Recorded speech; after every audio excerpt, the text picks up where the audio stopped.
Blog Talk Radio.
Another episode of Music Mondays right here on Endie Fiya with your girl, Nakia. Dang, I feel like I've been gone for a minute, and I've only been gone for since last week, right?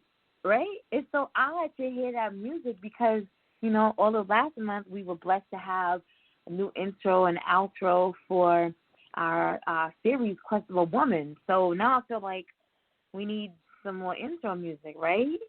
I might open that up again, so that we could have somebody to vie for that spot of our, intro and outro music instead of us playing, little instrumental there. Because now I feel like I need to hear something to get me really hyped, nonetheless. What you guys been up to? Y'all staying home? You doing what you're supposed to do? Like I went out today. I try to go out only on Mondays, to get everything done that I need to get done, to the post office, any last minute running to the store type of thing. And so I went out today, and these people here, they're like whatever. You know what I'm saying? They're like whatever. Like here you got to be in your house by 5 p.m. But they're like whatever. You know what I'm saying? Like, I go to the places, everything's marked off. Got to stay 6 feet apart in the lines, right? 6 feet apart in the lines. But if there's one way in and one way out, and you're still passing people, guess what? You're not passing them at 6 feet apart. And I got a problem with that. Like, if you want me to follow the rules, but I think the rules should be, applicable all the way around. So I'm always in the store griping and complaining, like, I got the lady over here staring at me because I forget that I'm supposed to be standing 6 feet behind her. And instead, I walk up on her like 2 feet behind her, and she's looking at me like I'm crazy. But then you just walked in, and you were less than 6 feet from me. What's the problem? You know what I'm saying? So I think it just needs to be like all the way around. Anyway, y'all know how I am. I get attitudes wherever I go. So I try to stay home. That's why I stay home. That's why I don't go out. And today was like I really needed to go out, my goddaughter, my granddaughter, yeah, this is so hard for me to keep saying this. My granddaughter is beginning to walk. She's in a walker or whatever. So old school parents know that you put the baby in their first pair of shoes, got to be those stride rights, right? Not the ones with hard bottoms no more, because they don't make those no more. The stride right has like the rubber soles, bottom shoes now. So I bought the shoes last Monday, right? But it was like 4:30, and I knew I wasn't going to get to the post office. Anyway, speed it up. I only go out once a week, so I could only drop the shoes off today, right? So I had to do that. Then my mother's birthday is coming up on Thursday, okay? And I bought her shoes and bag last month. So it's been hard for me to, hold on to these items because, every year she gets the same thing. She gets a new Coach bag every year, throw some bills in there or whatever. But this is the first time that I'm not able to deliver them to her, right? And I found the shoes to match this year, so I was so excited because I've been modeling the shoes around the house, right? I had to whisper because she might be listening. I had to model the shoes around the house, right? So I didn't really want to depart with the shoes. So, we're at the post office. It took a crazy long time to get everything boxed up and, sent off or whatever. But got all of that stuff done today. And I said all of that to say during these times, there are adversities that we have to work through. And if you got the opportunity to listen to Monday Morning Motivation with Casa Moore on My Struggle is My Strength this morning, he talked about overcoming adversity or working through adversity. And so the purpose points for today were spot on for me, and I feel like they may be, spot on for some of you others as well. So purpose point number one was pray with thanksgiving. And sometimes we pray and, we expect things in return. We're not just thankful when we pray. You know what I'm saying? We only pray when we get caught up in a situation, and it shouldn't be that way. You know what I'm saying? You should pray with thanksgiving. Purpose point number 2 was to reset your joy, and I'm going backwards. All right. So purpose point number 2 was to reset your joy and to quit complaining. Right, that kind of piggybacks off of purpose point number 1, which was to have a great attitude. You have to have a great attitude through all of this right here, through any adversity. In order to be able to advance through it, you have to be able to have some type of joy, and to have a great attitude. And that, if we stop complaining and think about the wondrous things that are going on.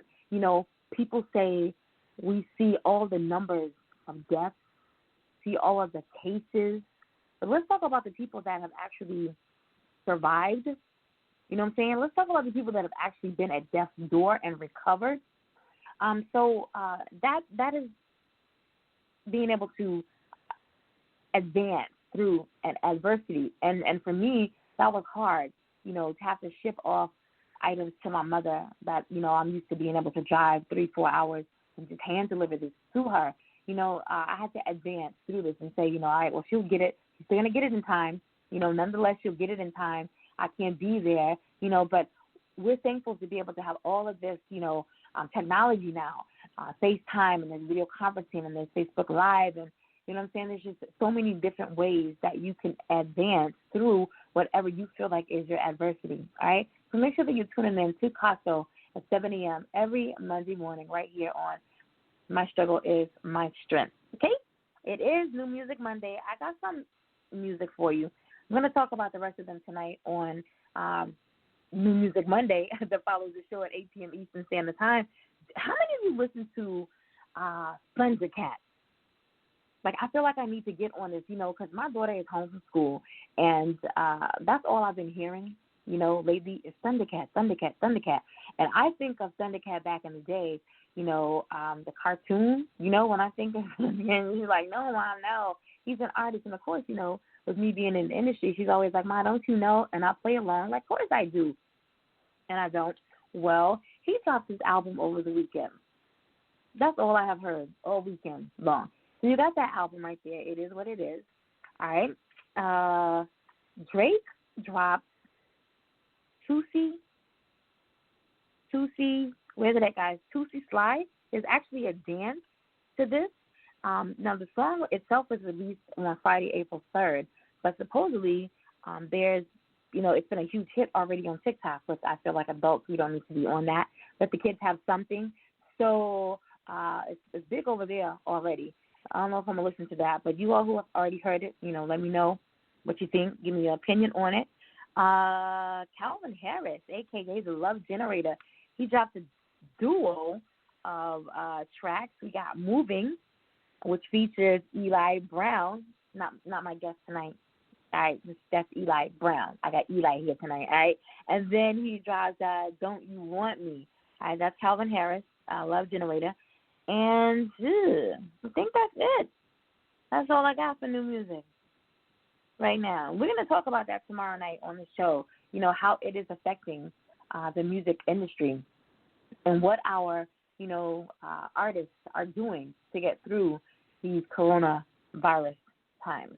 Okay, so make sure that you tune in right back here tomorrow, 6:30 p.m. Eastern Standard Time. No show on Thursday because we are doing a huge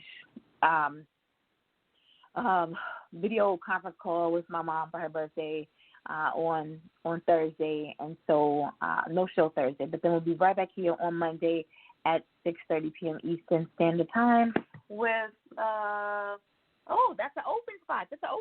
So anybody want in on that? Because remember, we're having to shift schedules around, for people who have to cancel due to numerous reasons, plus our spring break was cut short, due to this. So these spots are now having to be filled. So if you want in the next Monday the 13th, just let us know. All right? My guest tonight is the R&B artist. He's a songwriter. He's an actor. He's a model. Yes, he does it all. He is from Breckinridge County, Kentucky, and he just burst into the music scene recently with his debut EP titled MySpace. Now, I haven't had time to really tweak this bio the way that it needs to be tweaked.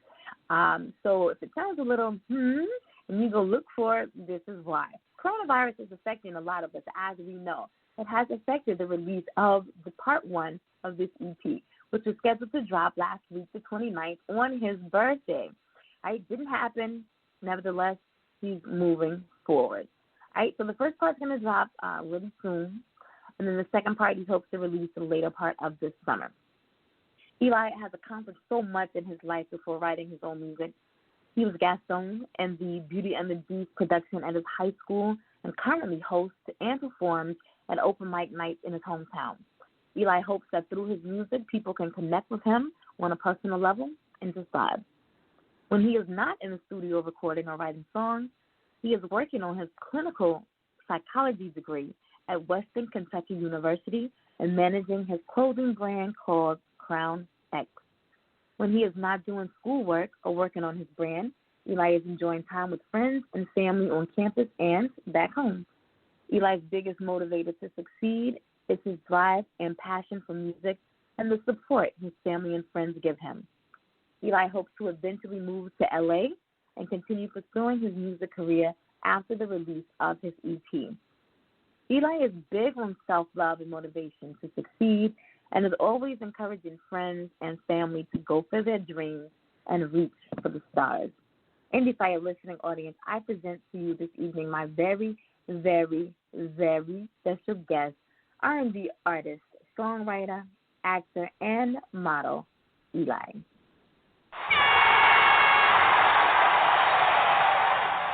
How are you? I'm good. I'm surviving, trying to stay busy during the quarantine. How's that working out for you? Well, I've dyed my hair. I grilled out today for my family, made them a steak and baked potato meal, and I've just been kind of hanging out. I had to ask writing that music. Because, guys, I give very, very, very, very special guests. The more varied you get, the more special you are to me. And, guys, you know how I am about first-time anythings on the show, whether you're debuting your music for the first time, whether it's your first, album that's dropping, your first EP, your first single that's dropping, or whether it's your first interview. You're very, very, very special on this show because I love being anyone's first of anything. But I also know that I have a young guest on the show tonight. Eli's a freshman in college at Western Kentucky University, where, again, he is studying clinical psychology. And so I talked to my daughter yesterday about why it is so hard for kids in her age group just to sit down. Like her friends are, if she weren't, technically she would still be away at school if we weren't going through all of this right now. She wouldn't be home. So her friends are steadily calling her, like that are seniors in high school, like, what are you doing? Do you want to go hang out? And she's like, for one, nothing's open. For one, where are we going? You know what I'm saying? For two, everything, like, I wouldn't even be here. So you wouldn't be calling me asking me if I wanted to hang out. For three, nothing's open. We can't go to the movies. You know what I'm saying? Like, all of the outdoor events that we could go to, like, why would you even want to go to those? You know what I'm saying? So we're limited on how many people can go into places. So, and I said to her, why is it so hard for kids in your age group to sit still? Like, why you guys can't just sit still right now? So are you having a hard time just staying, I'm sure you still have online class. Are you having a hard time staying focused on doing your classwork and then, maybe just playing some games, chilling out, or you feel like you need to be on the go? So with online classes and stuff, I'm a member of ISEC at my college, so shout out to them. But they kind of keep us on track with doing the online work. But the social aspect, I still work at a coffee shop in my hometown, so I still go into work once a week and do my hours there. But we kind of like rigged the system, sort of, because we always would hang out in Walmart's parking lot in our own cars anyway. So that's what we've still been doing, and, I mean, that's 6 feet apart for the parking spots anyway. So I think, I don't know, it really hasn't changed that much. I feel like I'm still in the same thing, like I'm back on campus. And I guess it really depends on where you're located also. If you are in a metropolitan city and the city's on lockdown, then it may be harder for the millennials to just sit and not just look out the window, you know what I'm saying? If I were back home in New York, it would be an issue for me. Well, now it wouldn't be. My ass would be in the house, you know what I'm saying? I wouldn't be outside. But if I were, 18, 19, 20, it would be hard for me I would have to go to somebody's house. And I just remember myself at that age, I would have to just be out. I couldn't be, and I still live in a metropolitan city. It's not the biggest city in my state, but it's still big. And so, but everything's shut down. So again, there's not a lot I don't know. I like my bed, so I was kind of like a homebody too. So I can sit in my bed all day and not move and be perfectly fine. I can get up and get water and some food, and I'm fine. That is me. That is me right there. I like the fact, and before the outbreak or the pandemic, I worked from home anyway. I ran a business from home. I worked from home. I went to school from home. I did everything from home, and people laugh at me. I said, I ran the home from home. I was the mother from home. You know what I'm saying? I did everything from home. So for me to go out, that's culture shock, because I do everything. And so now it's like you go from the bedroom to the home office, you know what I'm saying? And that's it. That's it, So this is the life for me. And with having kids, you said you go get water. No. My 14-year-old, he already knows you need to stock the room each day, 8 bottles of water, stock the room. Like if my kids don't come and see me, then I don't see them. That's how it works. It just because I'm in my 16 walls, and that is it. All right, so enough about all of this. I want to talk about, I know that you're young, so you don't really have the longevity in the industry like some of my guests have had, but where did your passion and, your love for the music industry, where did that come from? Did you come from a music family? You have deep roots in the church. Did you just wake up one day and say, hey, I got a voice, I can sing, let me, start writing music? Where did it all come from? Well, I come from a music family and a gospel, church family, too. So I grew up singing in church, and then I grew up around my uncle, who's an opera singer and traveled the world singing opera. And then my grandmother can sing, my sister, and it was just kind of like a full circle thing. I think the only one who didn't get that was my mom and then my grandpa. But, all my aunts and uncles can sing. Wow, you remind me of someone. I don't know if do you follow Stitch on any social media? He's an R&B artist out of Raleigh, North Carolina. Stitch. I think I have him on Instagram. I think I've seen a couple of his videos. Yeah, you remind me so much of him, just in this quick conversation, and your bio as well. But he's a phenomenal R&B singer, choreographer, dancer out of Raleigh, North Carolina. But again, you remind me of him, and then what you just said about the deep roots in the church and the gospel music, and with his interview, he spoke the same way. You guys should link up, most definitely. And then he liked some of the posts on Instagram today, so I thought, maybe they know each other, but he's Stitch Official on Instagram.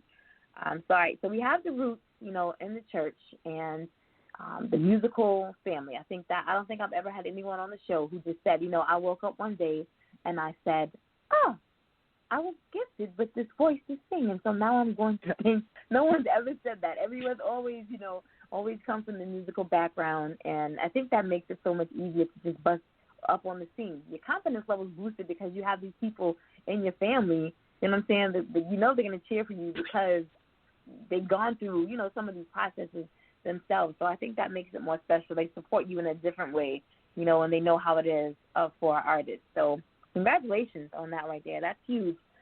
Thank you when so you have, much. Familial support. That's major. Who influences your style of singing? You look at the old school R&B artists or the more urban contemporary R&B artists? So with my process of just music in general and all of my songs coming up with the runs and stuff, I kind of take pieces from everything. I may have some hip hop and pop runs, or I listen to a lot of old R&B and some new stuff, and then I listen to, I don't know, I was talking to my manager.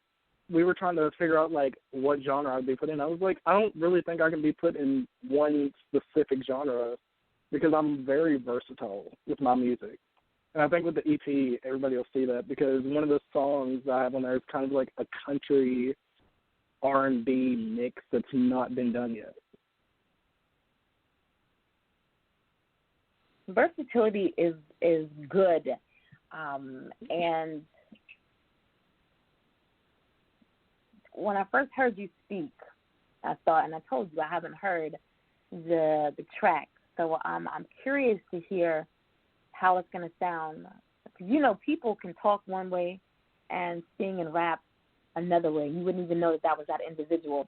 I won't even drop her name because you probably won't even know who I'm talking about. She's way before your age. But she sounded like Minnie Mouse when she talked. But when she opened up her mouth to sing, her voice just blew you away. We had an artist on the show not too long ago, and he is doing what he likes to call country hip hop. Now he's a hip hop artist, but he wanted to do something that he had not, seen done by independent artists. Lil Nas X did a little thing with Billy Ray Cyrus, but he wanted to do something that he had not seen independent artists do, and that was bridge, the hip hop and the country.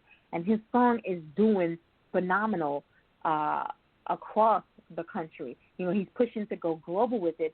There's a huge dance. When you step out of your box or your comfort zone and you do something that others aren't, familiar with, or you're not following the trend, you're not the cookie cutter type artist, people start to notice you, and they watch you in a different way, and that's what they're doing with this artist. And so if you're talking blending, country and R&B together, and then again with your natural speaking voice, I can only imagine what that's going to sound like.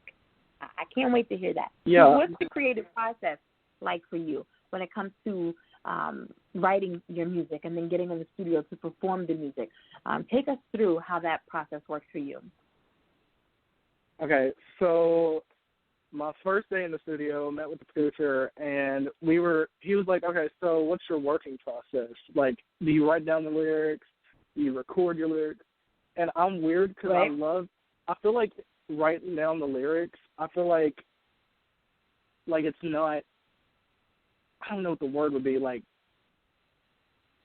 I don't know how to describe it. It's not, I don't feel like I'm speaking from my heart when I write down the lyrics. I feel like I'm just trying to write something that sounds really good. So when I go through the process of just recording, I just go in, say whatever comes from my heart. I never write down lyrics unless I need to. And, I'll jot down some notes here and there, but I've never written down a lyric. I've maybe typed down 3 words, and that's how I get the whole song. Wow. But interesting. Yeah. So there's, I guess maybe those 3 words could actually, you use those as an outline for you? Yeah. Say Because if you're with talking Superman, about, me and my friends, Go ahead. Yeah, go ahead. So with the song Superman that they're going to hear later, me and my friends literally just, like, we found an instrumental, and we were in a Walmart parking lot. If that is the craziest thing, writing maybe one of your hit songs in a Walmart parking lot. But we were in Walmart's parking lot, and we were just kind of singing and messing around like we normally do. I was like, hey, what if I named it Superman? Because I normally just come up with the title, or, like, I maybe write down one word, and that gives me so much inspiration for the rest of the song. And so I was like, okay, Superman, let's see how it goes. And I literally did the whole song in the car, and they recorded it. And people were like, oh, my God, are you sure that's not, like, somebody else's song? Did you not write that down? I was like, no, that was off the top of my head, and that's the lyrics I've stuck with. Wow. Do you write at all? Poetry? In a journal? I used to. I write in a journal. I keep a journal with me so I can kind of, like, see where I'm at every couple of months, and, like, every year I want to see how much I've grown and how my progress is. And I keep a vision board, so that's kind of like my basis of writing.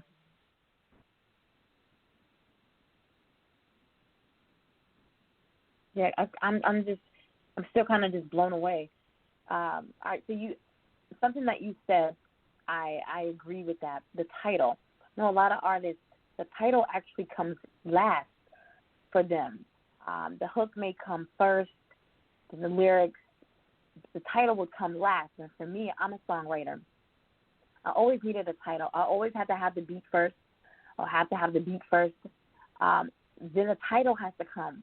And then from there, I use, I guess, bullets. You know, if you were to make a PowerPoint and you would bullet the topic. And so my verses are bulleted.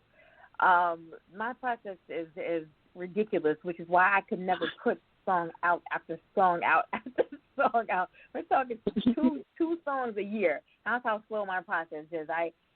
Because I'm a perfectionist also. And so, but I make bullet points, you know, and then I write the hook, and then I go back and fill in the bullet points from the hook and the title. So for me, the title is extremely important. The song itself, it comes from the title. Everything has to center around the title. I don't know. I like to get into the minds of my guests in their writing processes, and just try to figure out, you know, if there's a way to make my, you know, process a little more simple. But I don't think I've ever heard anyone say that they don't write anything down.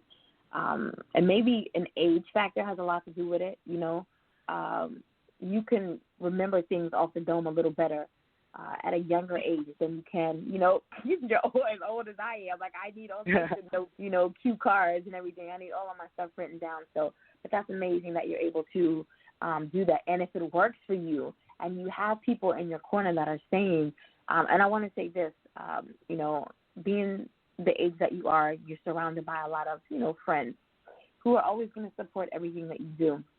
But I tell my artists that when you have new music or music that you want reviewed, your friends are the last people that you want to hear your music, all right? Because your friends are the ones that they go through this process with you. So a lot of times they don't want to disappoint you. They don't want to upset you. They don't want to say, this is garbage.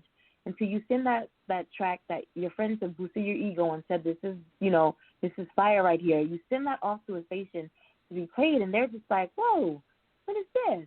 You know, why did you send this to us? You know what I'm saying? So always get third-party individuals to listen to your music first and to let them tell you, I critique music all day long. Let them tell you that this is not where you want to be at. Let them say you need to go back and rearrange this right here. Let them, you know, say, give you the constructive criticism that you need. Make those corrections and then take it to your friends and say, you know, hey, what do you guys think? It's just a piece of advice. Yeah, one of those friends that kind of helped me with the song, I give him credit for helping me, but he actually did American Idol a couple of years ago, I made it to about the third round. So I always let him hear everything first, or he's either in there helping me with all the lyrics, and he makes sure that everything sounds good. And I call him my rock. He's my saving grace on some of these songs, because some of them I'm like, I don't know how I feel about it. And he's like, okay, try this way, and just push. Don't be fake on your song. You don't want to put that impression out that, hey, he's not faithful, or, hey, he's not being truthful to his lyrics, and he's just making this up out of his butt. That is key right there as well. A lot of these artists nowadays that are writing music, and I think it was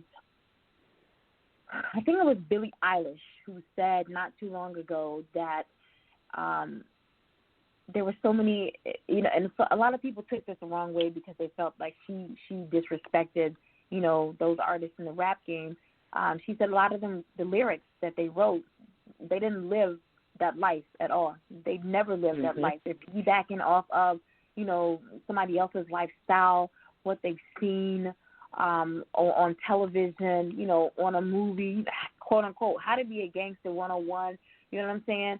But they're not actually living in their truth. And so, and a lot of people thought you're the wrong person to speak on this, first of all, because you don't know trials and tribulations and blah, blah, blah, blah, blah. And I get it. You know what I'm saying? I understand where she was coming from. But to me, transparency is key.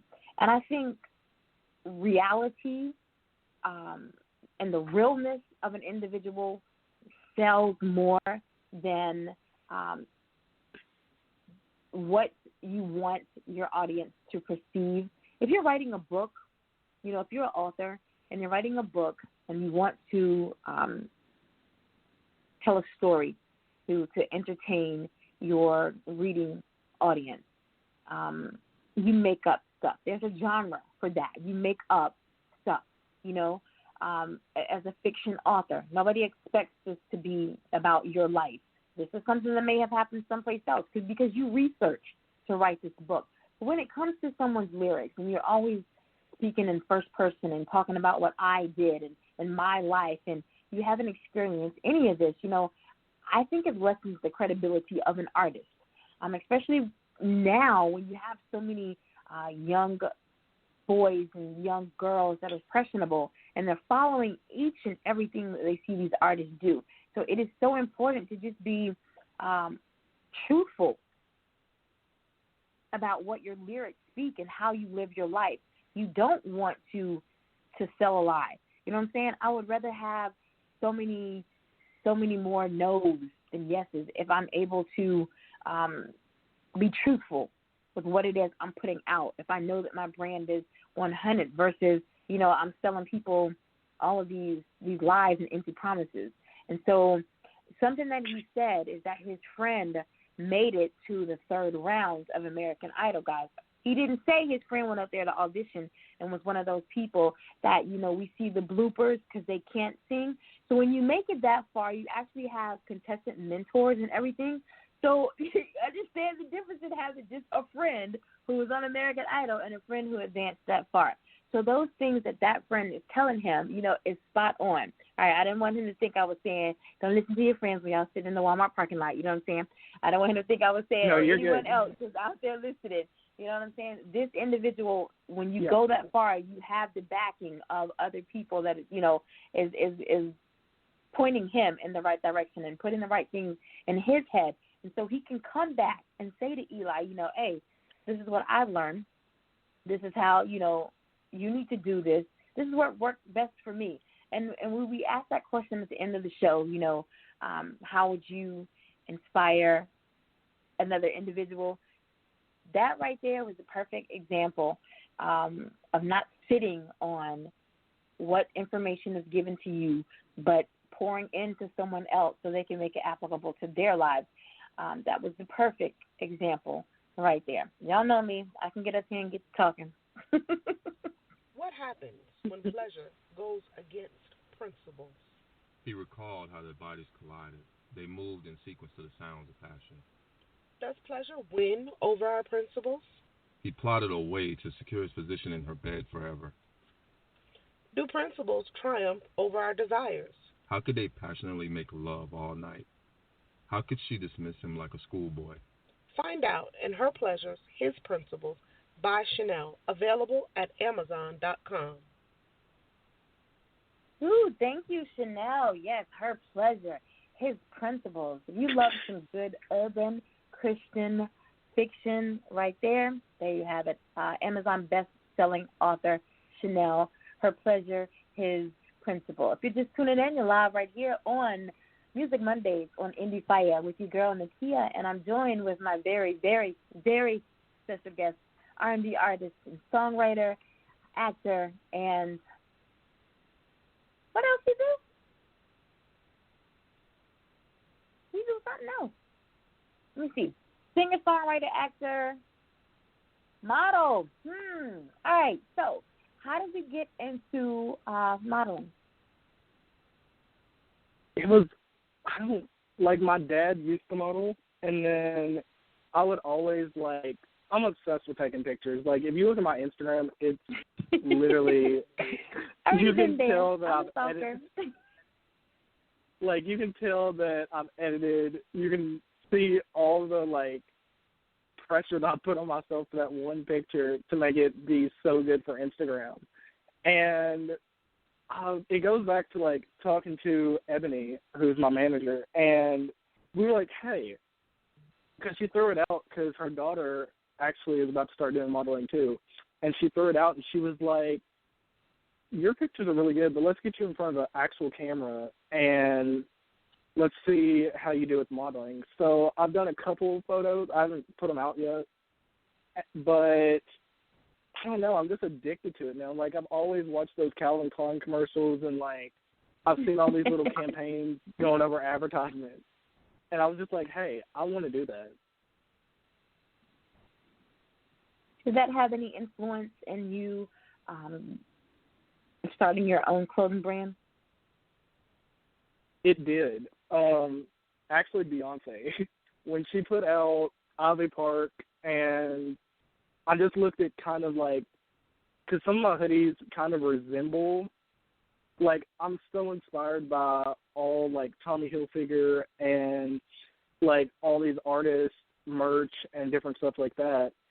And so I was like, okay, I want to create something that people can feel comfortable in, because there's not any brands that, I mean, there's not a lot of brands, not any brands, but there's not a lot of brands that encourage, like, bigger women and bigger men to express themselves in their clothes and feel good in their clothes.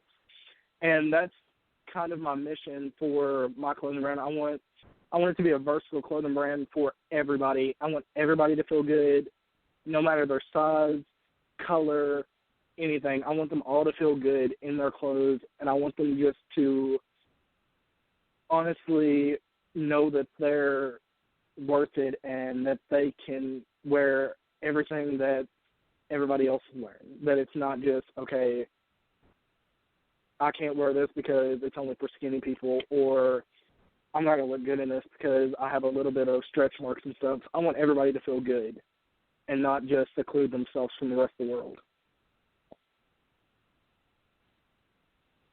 Wow, I want to jump into your track, but I want to stay right there and talk about this also.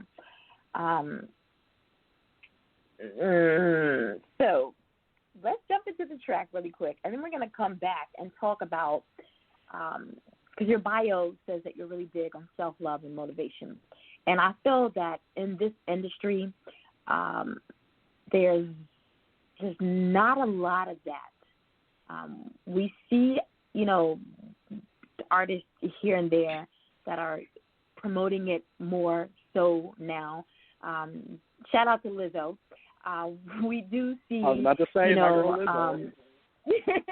we do see artists that are, that are promoting the body positivity, but we see a lot of those who still make the snide remarks in the comments, and so I want to know your opinion and how important body positivity is, and but I want to jump into your track Superman. You want to tell the audience about the process for writing Superman? Wait a minute, that was in the parking lot of Walmart, and you know what? Go ahead. They weren't listening. Tell them again. Okay, so I wrote this in the parking lot of Walmart, but it is based off of all my lyrics for the EP, and all the songs are based off of actual relationships I've been through. And Superman is basically how I felt in my first ever relationship, and I was deeply in love with this girl. Hold up. You every bit of what? 18, 19? I'm 19. 19. He said all relationships. How many relationships you been through? I've been through about 3 or 4 that were like real deep love relationships. All right, go ahead. Keep talking. But the first one, Superman, which is the first one, the EP, is like everything that I wanted to say during the relationship, but I didn't get the chance to before the breakup. So that's the basis of Superman, and the process was really fun. Like, we had so much fun in the studio recording this, so I hope you guys like it. All right, guys, this is it right here. Superman, everything that he wanted to say, he ain't never get no closure or nothing. See, this is it, though, in the lyrics of this song right here, Superman by Eli.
live right here on Music Mondays with Nakia on Endie Fiya. Like, guys, you know, every now and again I speechless. And y'all know me, I don't ever get speechless, just every now and again. And I want to play a song back, right? This is one of those times where I want to play a song back because I have a process when it comes to critiquing music, right? You always listen to it first for the runtime, you know, and then you go back and you listen to, you know what, I'm not even going to give you my process and then the way that I think, but what I am going to do is give you Superman by Eli again. And I'm going to tell you why. Listen to the voice. You know, we talked about it at the beginning how, or earlier, how he's from Kentucky, and so you hear his accent when he talks, right? Listen to his voice. I don't even know what the lyrics say, because I don't give you that like it's going to come on.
I'm over here like figuring out how I'm gonna add this to my playlist now. You know, I have a playlist that I listen to every morning of artists that, you know, have been on the show previously, and so this has to get bumped up on the playlist. Gonna knock like my number one favorite song out the way. And now, sorry, Billy Palm Trees, this is not going to replace Orlando.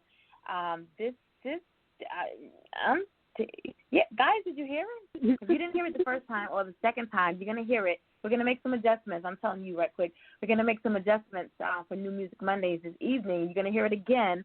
So it's officially going in rotation on New Music Mondays tonight. All right, and you're going to hear it again tonight. If you by chance, if you missed those two, you're going to hear it again tonight. That was amazing. And then for him to say that, sitting in Walmart's parking lot and just, title came to his head and he wrote a few words, like I don't know, maybe his words could have been love and lost and goodbye, and then bam, he wrote the song. And so for those females, and you felt raw emotion in the song through his voice. You felt it in the lyrics.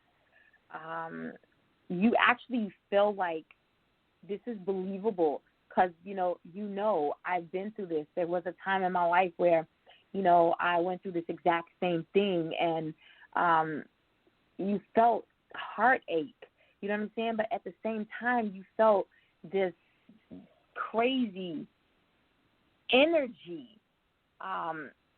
from this artist, you know what I'm saying? Because his voice inspires you. It takes you someplace else. It really does. Cryptic, out of the UK, his voice does the same thing. It takes you to just another place where you can have an artist who can write, and the total package is what I call it. They can write. They have the look, which is why we're going to talk about that body positivity. They have the look, putting that in air quotes, the look and the voice. They have the total package to me. But what do you consider to be the total package in this industry? Because what I say the total package is, when it comes to looks, is not the industry standard definition of looks, because we all, that's the one thing I like about people of color, the colors are of so many different hues. The shapes of our faces, from our full lips, to slanted eyes, almond eyes, to large nose, to small nose, you know what I'm saying, to curvy women, to muscular men. So the look he carries, to me, is a total package for his brand. But when it comes to body positivity and how we see so many artists now that everybody's trying to look a certain way, how important is that to you when it comes to defining the total package? So I think, honestly, everybody wants, this big dude or, a dude looking like T.I. or, they're wanting, a Shawn Mendes type guy. Or, they want somebody who's a light-skinned dream. But I'm somebody who doesn't care. I'm somebody who doesn't care about what I look like. I do it my own way. So I pick out outfits that I like. I don't care if anybody else likes it or not. I might go out in camo pants and a turtleneck one night with a bedazzled, not even bedazzled, a diamond necklace on. I don't care. I will dye my hair snow white and go out. I can beat my face and take pictures, but it's not what everybody else thinks and likes. It's what you like and how you want to express yourself. And I think that's everybody's biggest thing right now. They're worried about, oh, this influencer looks like this, or this artist looks like this. I need to change this and look like this. No, be yourself, be original. And that ties back into my clothing brand, too, which that's one of my statements on my clothing brand is be original, be you. Be the person that you want to be and not what everybody else tells you to be. And Lizzo is one of my biggest, idols for body positivity and just everything she is and represents.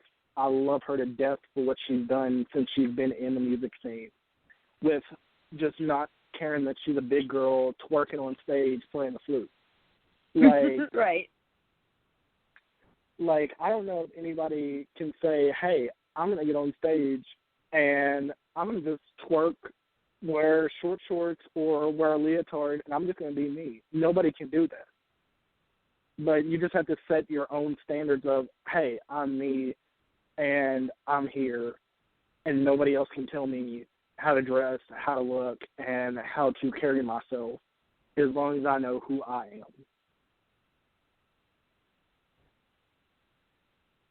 am. And I know that you mentioned Crown X. You wanted to be able to give all individuals the right to say, you know, I got stretch marks, but I got this Crown X. And then little skinny girl says, hey, you know, I got no chest, but I got this Crown X, you know what I'm saying? Or, you know, the guy who has not a whole lot of muscles, but I got this Crown X, or the guy with the bulging muscles, you know, but I got this Crown X. You wanted the line to be made for everyone because self-love is so important. And something that when I was younger, probably your age, people always said, you know, made in your size doesn't mean that you're supposed to buy it. Now, we've seen, you know, men and women purchase clothing that did not look desirable on them once they put it on, you know, for whatever reason. But I'm thankful that fashion designers now have, they realize the importance of self-love. And they realize that, you know, maybe either by choice or by force, you know, they had to change the way they marketed, the way they branded, and the clothes that they put out so that they could keep their customers, you know what I'm saying? Most definitely. So when it comes to Crown X, you know, do you design the clothes? Do someone else design the clothes? You know, how does that all work for you? So I design everything. Like, I literally go in, I cut the vinyl, and so I pick out all the pants. Right now I'm in the process of picking out swimwear because I'm about to come out with a swimwear line. Hopefully soon, if this virus passes over quick enough, because I need to get back in the studio. I need to start working on my clothes again. And I kind of took a little hiatus just so I could piece back together, like, what I need to create and what's going to make the biggest impact and biggest statement. And I think Crown X, it comes from my own experiences, too, because when I was in middle school, I actually got bullied by, like, the jocks for wearing, like, I don't know why it was a big thing, but, like, if you weren't a basketball player or a football or baseball player, you couldn't wear, like, Jordans and different stuff like that because it was considered the basketball shoe. And I used to get picked on all the time for wearing those and be like, oh, you're not a basketball player and all this. Okay, so what? I like them. They really did go with every outfit that I had. I had a white pair of Air Force Ones that went with everything. And I just think that whatever I design, I want it to kind of express everybody no matter what their life path is. And that's kind of like my creative process with everything. Okay. And so how has that been for you, combining all of your many different passions, singer, songwriter, acting, modeling, combining all of those passions together? How has that been for you? Is that something that has boosted your confidence level? Has it opened doors for you? What has that done? You know, how has that been for you? acting and modeling has really boosted everything because this is going to sound crazy, but I really did used to have stage fright. And I was in chorale since, like, middle school, and I still had stage fright. And I would be, like, a chamber singer, which was, like, the top singers of the group. So we would do our own stuff. And I would have dead sweats in those lights, which, I mean, stage lights are hot, but I would be dead sweating, shaking, and everything. But as soon as I hit that stage for Beauty and the Beast, because that was my first big role in any show that I've done, and as soon as I hit that, I was like, okay, there's nothing to worry about. I'm being me. This is really like a character that I can kind of relate to because I was kind of a douchebag for a little bit and kind of not the best of person, but at the end, really, I used to have a little mean side, but I realized that that's not going to get me anywhere with having a mean side because I think it kind of marinated from being bullied a lot. So I just had this little mean side where I didn't trust anybody and I wouldn't talk to anybody unless they were in my little, like, family. Like, I've always been family-oriented with anything that I did. And I would only hang out with my cousins, and I think it was high school that I started hanging out with new friends or, like, people that I considered family. But, I don't know, modeling got me out of the box, too, because it is hard when you are afraid to put yourself out there to stand in front of a camera in crazy poses and doing crazy things in those pictures. Like, I think my first modeling picture that I took, he had me in this awkward pose. I was like, I don't like this at all. Like, I cannot do this whatsoever. And he was just like, just do it. Just express yourself. I don't care how you do it, but just let me know that you're, I don't know what the word is. Like, I don't want to say that you're not nervous, but I was at the time. So I'm going to say, like, that you're not scared of what people think. And as soon as he said that, it clicked. And I was like, why do I care what people think? Right. Like, I'm me. It's already hard enough to be a black man doing music, acting, and singing in a country town where it's predominantly white. And I was the only little chocolate drop in that show, mind that. But I just noticed that I don't have to be afraid to be me, that I can be me whenever, and people can accept it or just go the other way.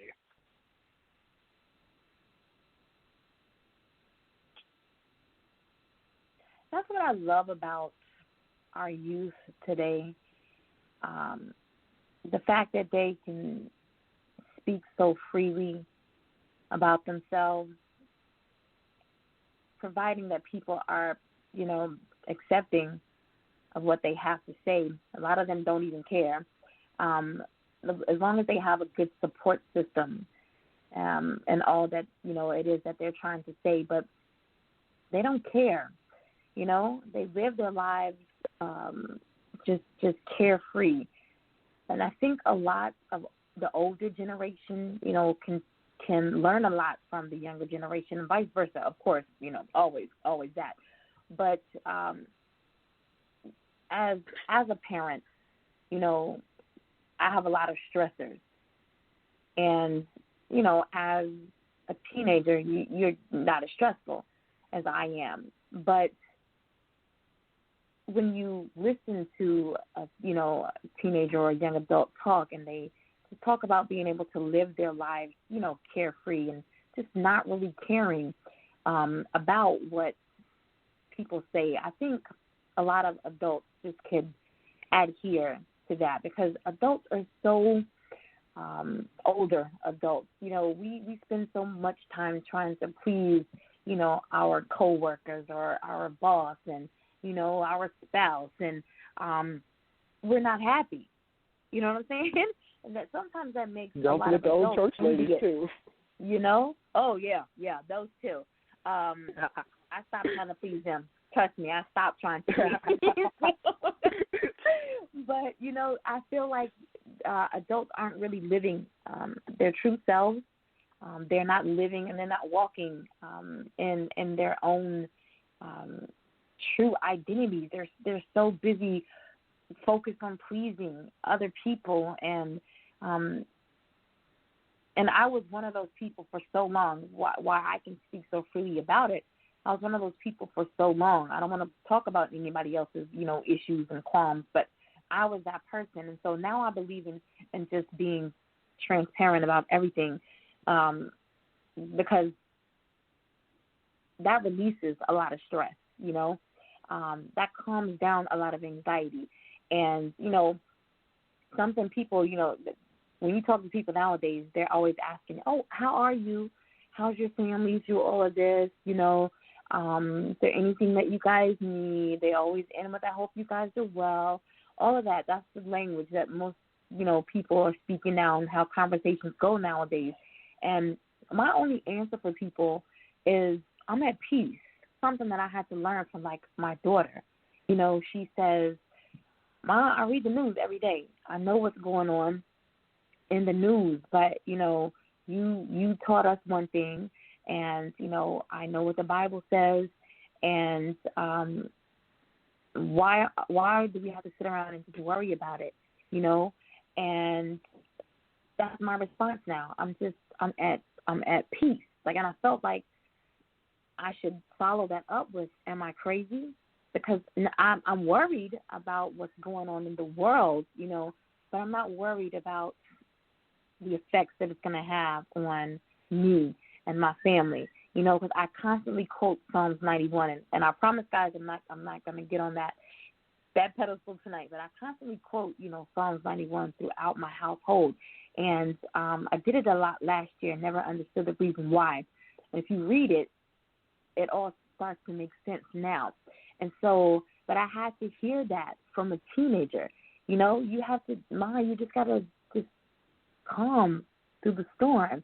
And so, again, adults, older adults, we can learn so much from these young adults, what they're saying. Don't always push what they're saying away, because a lot of that can cause, some longer days in your life, I believe, because you're not going to be as stressed, you know what I'm saying, if you live a little carefree like they're living. If you could offer one piece of advice to an up-and-coming artist as yourself, who may be listening now, and they say, well, wait a minute, I feel like I'm just as good as he is, and I want to, drop my EP like he did, but I don't even know the next step to take. Like, what should I do? What piece of advice would you be able to offer that up-and-coming artist? Okay, so one piece of advice I would give them, I actually got this from being on Kevin Gates' Live a couple of days ago, and I asked him the same question. And it's resonated with me and stuck with me ever since. And he basically told me, be yourself. Don't let anybody stray you away from your goals. And always speak from your heart, and never let own self be your own downfall.